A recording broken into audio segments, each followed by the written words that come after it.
Here I have LG G7 and let me show you how to use Do Not Disturb mode on the following device. At the very beginning, if you would like to have quick access to Do Not Disturb, let's use upper bar twice, swipe to the left, choose Do Not Disturb. As you can see, Do Not Disturb is activated. Here you've got the information, you can tap it and you can go to the settings of Do Not Disturb.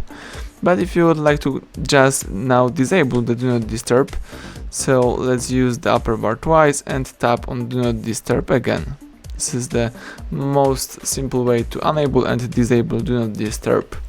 If you would like to find the settings of Do Not Disturb, let's choose the settings icon, let's choose the sound.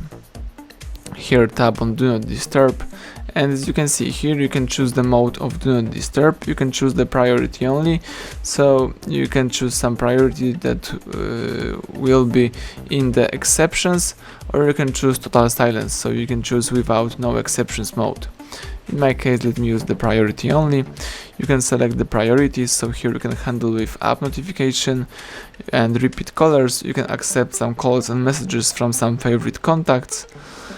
And you may also, for example, use the schedule time, so you can enable Do Not Disturb every weekend or every other rule. So that's it, everything went well, thank you for watching, please subscribe our channel, leave thumbs up under the video.